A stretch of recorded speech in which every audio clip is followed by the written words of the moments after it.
चलिए दोस्तों, अब हम फिजिक्स के चैप्टर रिवीजन के बाद केमिस्ट्री के चैप्टर का जनरल साइंस में रिवीजन करते हैं। जो भी इंपॉर्टेंट पॉइंट हैं उनके बारे में हम चर्चा करते हैं। देखिए, एक क्वेश्चन पूछा जाता है कि पदार्थ की कितनी अवस्थाएं होती हैं। तो ठोस, द्रव, गैस सब जानते हैं।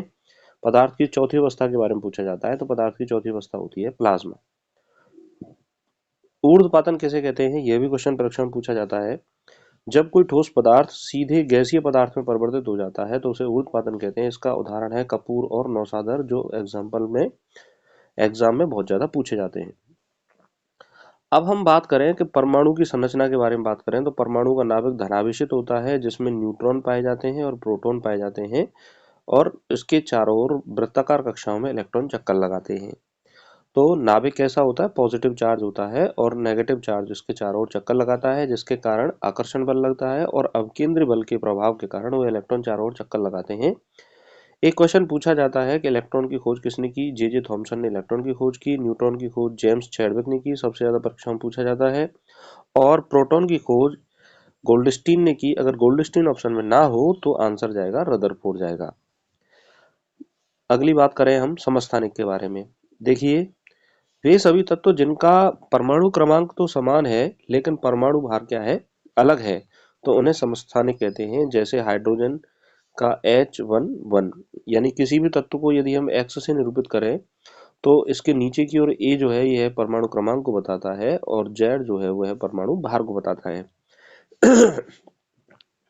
ऐसे ड्यूटेरियम और ट्राइटियम, तो ट्राइटियम भी समस्थानिक का उदाहरण है, लेकिन इनमें सब में कॉमन क्या है कि परमाणु क्रमांक क्या है, इनका बराबर है। तो परमाणु क्रमांक जो होता है वो प्रोटॉन की संख्या को बताता है। तो जिन तत्वों में प्रोटॉन की संख्या बराबर है वे सभी तत्व क्या होते हैं, समस्थानिक होते हैं। जिनका परमाणु भार बराबर है, जैसे 40 40 40, आर्गन का परमाणु क्रमांक है 18, परमाणु भार 40, पोटेशियम का परमाणु क्रमांक 19, परमाणु भार 40, कैल्शियम का परमाणु क्रमांक 20 और परमाणु भार 40, तो इन्हें हम क्या बोलते हैं, समभारिक। यदि हम परमाणु भार में से और परमाणु क्रमांक को घटा देंगे तो न्यूट्रॉन की संख्या निकल के आएगी, और जो न्यूट्रॉन की संख्या के बराबर वाले जितने भी तत्व होते हैं उन्हें हम सम न्यूट्रॉनिक तत्व कहते हैं। एक इंपॉर्टेंट क्वेश्चन है, आधुनिक आवर्त सारणी को किसने बनाया, तो मोजले ने आधुनिक आवर्त सारणी को बनाया। अक्रिय गैस कौन कौन सी होती हैं, helium, neon, organ, krypton, xenon और रेडॉन। यानी आवर्त सारणी में वर्ग 18 के जितने भी तत्व हैं वह सब किसके अंतर्गत आते हैं, अक्रिय गैस के अंतर्गत आते हैं। चलिए आगे हम बात करें कि इंपॉर्टेंट क्वेश्चन जो सामान्यतः परीक्षा में पूछे जाते हैं। जल की कठोरता से संबंधित क्वेश्चन परीक्षा में पूछा जाता है। जल की कठोरता कितने प्रकार की होती है, जल की कठोरता दो प्रकार की होती है, अस्थायी कठोरता और स्थायी कठोरता। अस्थायी कठोरता कैल्शियम व मैग्नीशियम के बाइकार्बोनेट के कारण होती है, इंपॉर्टेंट है, बाइकार्बोनेट के कारण होती है। स्थायी कठोरता कैल्शियम व मैग्नीशियम के क्लोराइड, सल्फेट, नाइट्रेट के कारण होती है, जैसे कि calcium chloride, magnesium chloride, calcium sulphate, calcium nitrate, ऐसे मैग्नीशियम सल्फेट, मैग्नीशियम नाइट्रेट, इनके कारण स्थायी कठोरता होती है। कुछ इंपॉर्टेंट फॉर्मूले हैं जो पूछे जाते हैं, जैसे पोटेशियम परमैंगनेट को लाल दवा कहते हैं। सोडियम कार्बोनेट 10 जल के अणुओं को धावन सोडा कहते हैं। सोडियम बाइकार्बोनेट को खाने का सोडा या बेकिंग सोडा बोलते हैं। एसिटिक अम्ल CH3COOH को सिरका कहा जाता है, और HNO3 नाइट्रिक अम्ल कहा जाता है। सिट्रिक अम्ल तुम्हारा संतरा और नींबू में मिलता है, यहाँ से भी क्वेश्चन सामान्यतः परीक्षा में पूछा जाता है जनरल साइंस में। टार्ट्रिक अम्ल इमली में मिलता है। लैक्टिक अम्ल दूध में मिलता है। फॉर्मिक अम्ल चींटी व बिच्छुओं के डंक में मिलता है, चींटी व बिच्छुओं के डंक में मिलता है। ऑक्जेलिक अम्ल टमाटर में मिलता है। ऐसे ही मैलिक अम्ल सेब में मिलता है। एक क्वेश्चन पूछा जाता है, एक्वारेजिया अम्ल राज जिसे बोलते हैं, तो सांद्र HCl हाइड्रोक्लोरिक अम्ल, कंसंट्रेट HCl हाइड्रोक्लोरिक अम्ल, कंसंट्रेट नाइट्रिक अम्ल का 3:1 में मिलाया जाए तो वह मिश्रण कहलाता है एक्वारेजिया अम्ल राज जिसे हम बोलते हैं। बहुत ज्यादा क्वेश्चन पूछा जाता है। HCl पहले है, याद रखना, HNO3 क्या है, बाद में है। NaCl को साधारण नमक कहा जाता है। जिप्सम का फॉर्मूला भी पूछा जाता है। कैल्शियम सल्फेट के साथ यदि 2 जल के अणु हों तो उसे हम क्या बोलेंगे, जिप्सम बोलेंगे। यदि कैल्शियम सल्फेट के साथ आधा जल का अणु हो तो हम उसे प्लास्टर ऑफ पेरिस कहते हैं, POP कहते हैं। एक क्वेश्चन भी परीक्षा में पूछा जाता है कार्बन के अपर रूप के बारे में। देखिए, कार्बन एक अधातु है। कार्बन के 3 अपर रूप होते हैं, हीरा, ग्रेफाइट और फुलरीन। हीरा पृथ्वी का सबसे कठोर पदार्थ है, यह कुचालक होता है, पूर्णांतर परावर्तन के कारण चमकता है। ग्रेफाइट परतदार संरचना है, कैसी संरचना है? परतदार संरचना है, और यह विद्युत की क्या होती है? सुचालक होती है। तो एकमात्र पररूप जो विद्युत का सुचालक होता है कार्बन का, वह होता है ग्रेफाइट। फुलरीन नैनो पार्टिकल्स में फुलरीन क्या करता है? काम आता है नैनो खोज के लिए। फुलरीन का खोज को आगे बढ़ाने के लिए उपयोग किया जाता है फुलरीन का। आगे हम पीएच पैमाने के बारे में बात करें तो देखिए, किसी भी पदार्थ का यदि पीएच 7 है तो वह उदासीन है। 7 से 14 तक जाएंगे तो क्षारीयता बढ़ती है, और 7 से 0 तक जाते हैं तो अम्लीयता बढ़ती है। यानी किसी भी पदार्थ का यदि पीएच 2 है तो अम्ल अधिक होगा, और यदि 10 है तो वह क्षारीय अधिक होगा। ठीक ऐसे ही कुछ एग्जाम्पल परीक्षा में पूछे जाते हैं कि किसका पीएच कितना होता है। लार का पीएच होता है 6.8, रक्त का पीएच होता है 7.4, रक्त का पीएच होता है 7.4। ऐसे ही अम्लीय वर्षा का पीएच होता है 5.6। बहुत मोस्ट इंपोर्टेंट है, पूछा जाता है परीक्षा में, याद रखें इसे। मूत्र का पीएच होता है 6। और अगर हम बात करें कि शरीर का सबसे कठोर पदार्थ क्या होता है, तो दांत का एनेमल, एनेमल होता है दांत का जो व्हाइट पार्ट होता है, वह शरीर का सबसे कठोर पदार्थ होता है। कोलाइडी विलियन के बारे में बात करें, देखिए कोलाइडी विलियन जैसे कोहरा, कोहरा एक एरोसोल का उदाहरण है। किसका उदाहरण है? एरोसोल का उदाहरण है।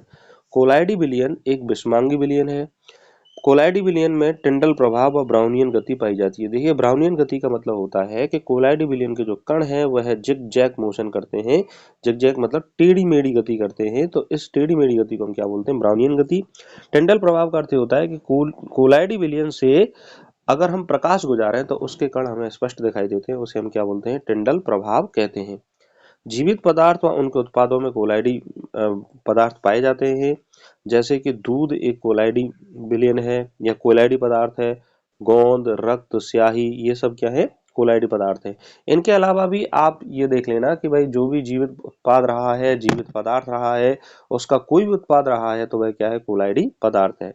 कोलाइडी अवस्था में ही क्या है? वास्तव में जीवन संभव है। एक क्वेश्चन पूछा जाता है कि भूपर्पट्टी में पाए जाने वाले तत्व, तो ध्यान दीजिए, सबसे अधिक मात्रा में पाया जाता है ऑक्सीजन। ऑक्सीजन एक अधातु है, तो सर्वाधिक मात्रा में पाई जाने वाली अधातु भी क्या है? ऑक्सीजन है। और सिलिकॉन, सिलिकॉन एक अर्धधातु है, इसे हम उपधातु भी बोलते हैं। फिर उसके बाद एल्यूमिनियम, आयरन, कैल्शियम और सोडियम, उसके बाद मिलता है मैग्नीशियम। उसके बाद क्या मिलता है? मैग्नीशियम मिलता है। तो सर्वाधिक मात्रा में जो भूपर्पट्टी में धातु पाई जाती है वह पाई जाती है एल्यूमिनियम। लेकिन अगर पूछा जाए कि पृथ्वी के भूगर्भ में सर्वाधिक मात्रा में कौन सी धातु पाई जाती है, तो वह आंसर हो जाता है लोहा। भूपर्पट्टी का अर्थ होता है कि ऊपर की परत जहां पर मृदा पाई जाती है। आगे हम बात करें, सल्फ्यूरिक अम्ल को ऑयल ऑफ विट्रॉयल भी कहा जाता है, विट्रॉल कहा जाता है सल्फ्यूरिक अम्ल को। प्लास्टिक के बारे में क्वेश्चन पूछा जाता है परीक्षाओं में। प्लास्टिक दो तरह की होती है, थर्मोप्लास्टिक और थर्मोसेटिंग। ऐसी प्लास्टिक जिससे दोबारा कोई उत्पाद नहीं बना सकते उसको थर्मोपेस्ट सेटिंग कहते हैं, और जिससे दोबारा कोई उत्पाद बनाया जाता है, उसको ढाला जाता है किसी भी आकार में, दोबारा कुछ बनाया जा सकता है, उसे थर्मोप्लास्टिक कहते हैं। जैसे polyvinyl chloride, PVC, polythene, nylon, प्राकृतिक रबर, ये सब थर्मोप्लास्टिक के उदाहरण है। और बेकेलाइट मोस्ट इंपोर्टेंट है, बेकेलाइट थर्मोसेटिंग का क्या है? उदाहरण है। बेकेलाइट बनता है फिनॉल प्लस फॉर्मल्डिहाइड। प्राकृतिक रबर का बहुलक पूछा जाता है, प्राकृतिक रबर किसका बहुलक है? तो आइसोप्रीन का बहुलक है प्राकृतिक रबर, यानी एक लग इकाई इसकी क्या होती है? आइसोप्रीन होती है। आगे इंपॉर्टेंट पॉइंट के बारे में बात करें, देखिए सीएनजी व गोबर गैस का जो प्रमुख घटक होती है वह होती है मीथेन गैस।